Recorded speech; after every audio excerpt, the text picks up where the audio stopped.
자, 메디알 보실게요. 인체를 좌우로 나누는 수직선.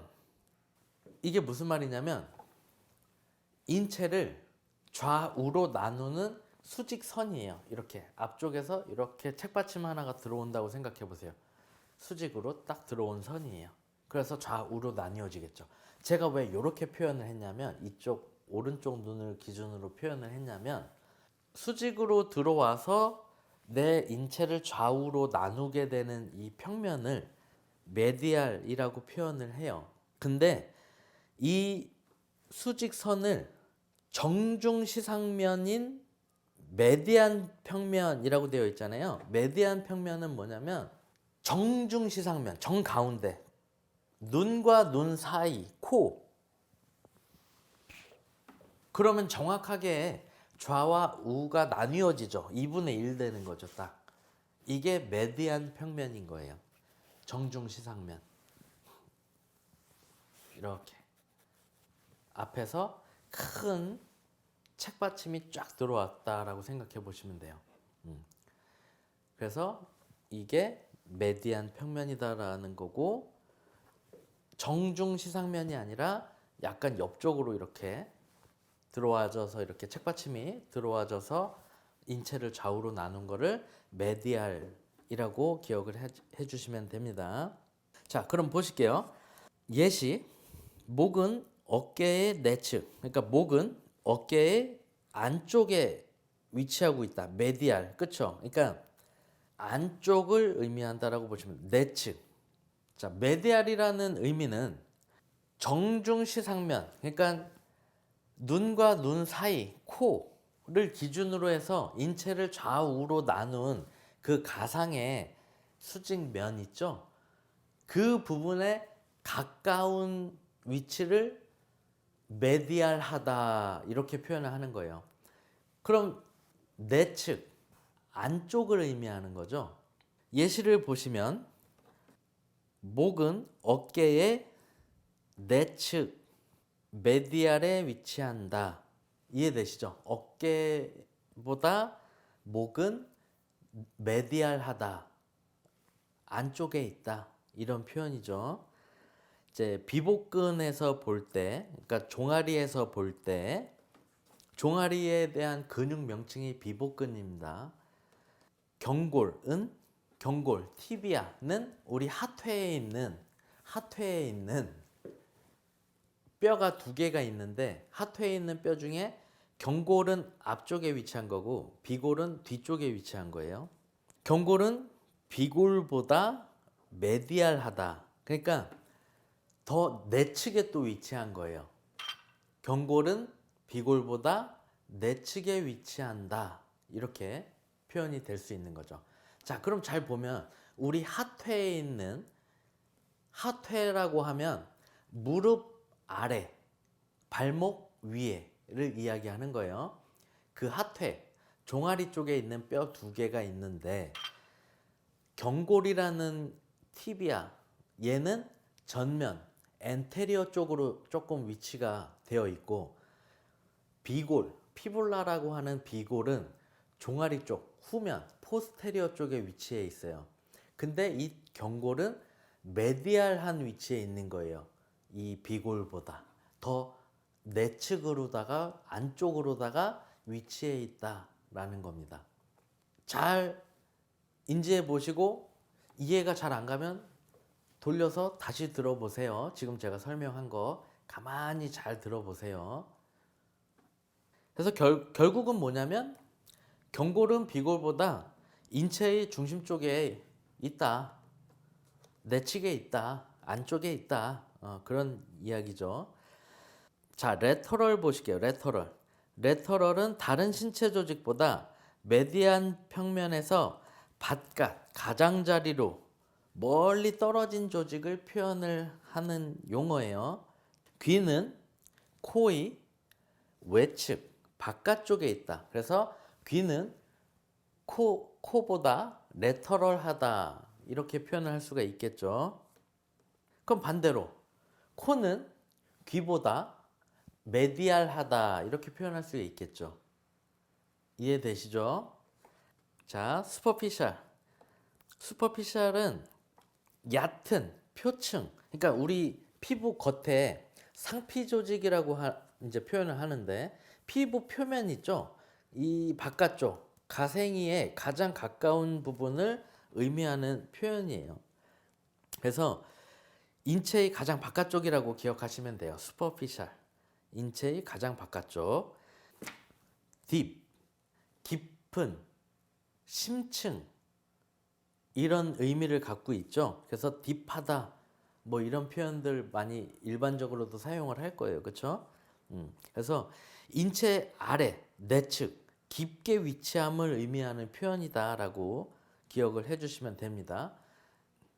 이 부분도 보시면 메디알하고 슈퍼피셜은 전년도에 기출이 됐었어요. 그리고 이제 딥은 그 전전년도에 기출이 됐었는데 그럼 올해는 레터럴이 시험 문제에 나오지 않을까? 이런 정도의 생각은 또 해볼 수가 있겠죠, 우리가.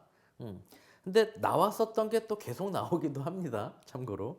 그래서 하여튼 이 부분은 굉장히 중요하기 때문에 여러분들이 꼭 잘 알고 계셔야 돼요. 그리고 이제 번외적으로 제가 또 추가해 놓은 부분인데 팔, 다리에 한해서 사용되는 또 이러한 용어들이 있어요. 보시면 프록시말이라고 되어 있죠. 근위, 인체의 중심에서 가까운 쪽 또는 정지점이 기시부에 가까운 쪽을 의미하는 표현이 프록시말이에요. 근자가 가까울 근자예요. 한문으로. 그래서 가까운 쪽이라고 꼭 기억을 하시면 돼요. 인체의 중심에서 가까운 쪽. 인체의 중심에서 가까운 쪽은 예를 들면 팔이 될 수가 있겠죠. 그렇죠? 인체의 중심에서 가까운 팔. 팔을 표현할 때 프록시말 이렇게 표현할 수가 있는 거고 디스탈이란 표현도 있어요. 디스탈 하면 원이 그러니까 멀 원자예요. 그래서 한문으로 멀 원자 그래서 원위 인체의 중심에서 먼 쪽 인체의 중심 만약에 명치 정도로다가 또는 배꼽 정도로다가 뭐 볼 수도 있을 건데 인체의 중심이라고 하면 명치 정도로 생각을 하고 보시면 먼 쪽 정지점에서 먼 쪽 이렇게 이제 표현을 하는데 다리를 표현합니다. 디스탈. 그래서 일반적으로 팔에 대한 표현을 프록시말이라고 사용을 하고요. 디스탈은 다리 쪽이라고 보시면 됩니다. 자, 인체의 운동면 보실게요. 제가 말씀드렸었던 영어로 외우는 게 오히려 더 편하다. 이러한 부분은 인체 운동면의 경우는 특히 영어로 외우시는 게 더 편합니다. 전후면, 그러니까 전, 앞전자, 뒤후자 이렇게 전 앞쪽에서 뒤쪽으로다가 전후면 이 표현을 시상면이라고 표현을 하기도 해요. 시상면 또는 정중면이라는 표현을 쓰기도 합니다. 그리고 사지탈 플랜이라고 표현을 해요. 영어로 사지탈 플랜. 시험 볼 때 옆에 영어로 이렇게 사지탈 플랜 이런 표현이 되어 있으니까 여러분들이 그대로 외우시면 됩니다. 사지탈 플랜, 세지탈 플랜 이렇게 발음을 하기도 하는데 뉘앙스 들으시면 아실 거고 시험 볼 땐 당연히 이렇게 그냥 영어로 되어 있으니까 보시면 되죠. 자, 똑바로 서 있는 인체를 좌우축으로 나누는 수직면이다. 뭐 이러한 뭐 표현들이 있어요. 해부학적 자세로 서 있는 사람이 행하는 모든 굴곡 그리고 과신전 운동. 해부학적 자세 뭐라 그랬죠? 아나토미컬 포지션이라고 그랬죠? 해부학적 자세, 아나토미컬 포지션은 이거죠. 차렷 자세에서 손바닥이 정면을 향하게 하고 시선도 정면을 향하게 직립 자세 이렇게 서 있는 상태. 이걸 기준으로다가 보시면 돼요. 자, 여기서 보시면은 이 자세에서 행하는 모든 굴곡, 엘보 플렉션, 엘보를 굴곡했죠. 이렇게 팔꿈치를 굴곡하는 거. 이게 사지탈 플랜에서의 움직임인 거죠. 전후로 움직이죠. 그죠? 그리고 숄더 플렉션 하면 어깨를 굴곡시킨 거고. 그죠? 그리고 이렇게 하면 숄더를 익스텐션 한 거예요. 앞 뒤로 움직임이 일어나죠. 엘보 플렉션, 엘보 익스텐션, 숄더 플렉션, 숄더 익스텐션. 이렇게 전후로 움직임이 일어나는 이러한 동작을 이야기하는 거예요. 해부학적 자세를 기준으로 발목 관절, 발족자 해서 족관절, 앵클 조인트라고 표현을 합니다. 여기에서의 바닥 굽힘, 그러니까 족저 굴곡이라고 하는 거, 플랜타 플렉션이라고 되어 있죠. 플랜타 플렉션은 우리가 자동차 악셀레이터 밟을 때 있죠. 이렇게 밟을 때, 그게 플랜타 플렉션이라고 보시면 돼요. 그리고 등 쪽 굽힘이라고 표현하는 배축 굴곡은 돌시플렉션. 돌시플렉션은 이렇게 액셀레이터를 밟았던 거를 뗄 때의 동작 있죠? 이렇게 뗄 때. 그 움직임을 돌시플렉션이라고 합니다. 그러니까 당연히 발 쪽에서도 이렇게 하고 족저 굴곡하고 배측 굴곡하는, 발에서는 이걸 둘 다 굴곡이라고 표현을 합니다. 그래서 플랜타 플렉션과 돌시플렉션 하는 부분을 사지탈 플랜에서의 움직임이죠. 전후로 움직임이 일어나죠. 그걸 이야기하는 거예요. 이게 시험 문제에 나왔었던 거죠. 이게 어느 면에서의 운동이냐 뭐 이런 거죠. 말하자면 자동차 악셀레이터 밟을 때 그 운동면은 무엇이냐. 1번 좌우면, 2번 수평면, 3번 관상면, 4번 시상면, 이런 식으로다가 시험 문제가 나오는 거죠. 그러니까 여러분들이 딱 듣고 이해를 제대로 해야 그 문제를 풀 수가 있습니다. 그렇죠? 그냥 1차원적으로 개념적으로 그냥 1차원적으로 던져서 정답이 무엇이냐 이런 문제가 나오지 않아요. 반드시 잘 이해를 하고 넘어가셔야 되는 거예요.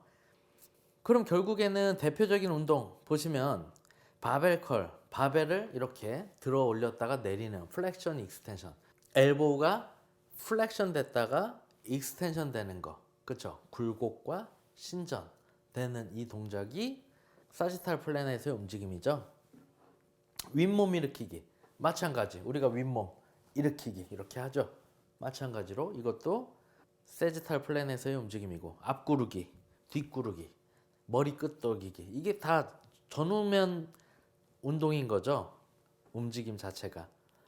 앞차기, 발로 앞차기, 등 뒤로 젖히기, 허리 굽히기, 이러한 것들이 다 전후면상에서의 운동이다. 사지탈 플랜에서의 동작들이다 라는 거예요. 동작으로 보여드리면은 좌우축을 기준으로 한 전후면 상에서의 움직임이 되는 거죠. 그 방향 그대로 전후면, 좌우면, 관상면, 또 다른 표현으로는 전두면, 이마면 이렇게 표현을 하기도 합니다. 그래서 굉장히 이 용어 단어가 헷갈려요. 그렇기 때문에 프론탈 플랜 이렇게 그냥 영어로 외워버리셔라. 그러면 편합니다. 그죠? 똑바로 서 있는 인체를 전후 축으로 나누는 수직면이다. 이게 글자로 보면 헷갈리는데 이렇게 하면 여러분들이 굉장히 쉽게 이해가 되실 거예요. 전후 축으로 나누는 수직면이다. 그러니까 이렇게 있을 때 전후 앞쪽에서 이게 딱 찔러 들어가는 거죠.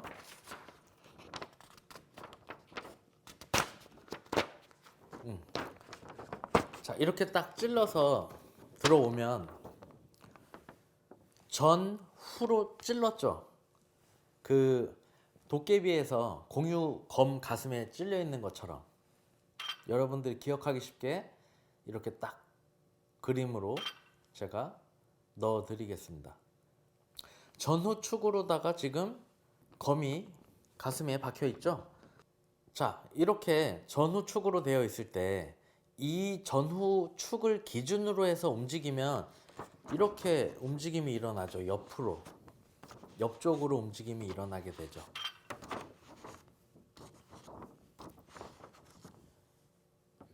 이게 프론탈 플랜인 거예요. 인체의 측면을 통과하여 인체를 전후로 나누는 해부학적 운동면. 개념적인 거는 이걸 기억하시면 돼요, 여러분들. 면은 그 자체, 그 방향 그대로가 면인 거예요. 이게 지금 좌우면이면 좌에서 우로다가 가는 면을 이야기하는 거예요. 좌에서 우로 가는 면. 그럼 좌우면인 거죠. 좌우면의 축은 전후축이 되는 거죠. 전후축. 이렇게 지금 축이 이렇게 꽂혀져 있고 좌우면인 거죠. 우좌면이라고 보셔도 되죠. 근데 일반적으로 좌우면이라고 우리가 표현을 하니까 좌우면, 이 상태에서의 동작이 프론탈 플랜에서의 움직임인 거죠. 이렇게. 그러면 이 느낌을 기억하시면서 글을 보시면 인체의 측면을 통과하여 인체를 전후로 나누는 해부학적 운동면이다. 좌에서 우로 가상의 책받침 같은 면이 이렇게 들어와서 인체를 전면, 엔테리어와 후면, 포스테리어로다가 나누는 면이죠. 이 면 자체. 그래서 그 면을 기준으로 보시면 돼요. 사지의 외전 및 내전 동작. 보시면 우리 이 사지, 팔 다리를 외전하면 abduction 이렇게 위로 올리는 거예요. 그러니까 옆으로 위로 올리는 거죠. 이렇게. 제가 엄지를 지금 들은 이유는 위로 올리는 거라고 여러분들한테 표현을 해드리기 위해서예요. 이렇게 올리는 거, 그 아래로 내려가는 거, 어덕션, 에비덕션, 어덕션. 이거를 엄지 표현 안 하고 그냥 그대로 옆으로 팔을 들어 올리면은 외전, 에비덕션, 아래로 내리는 거, 어덕션.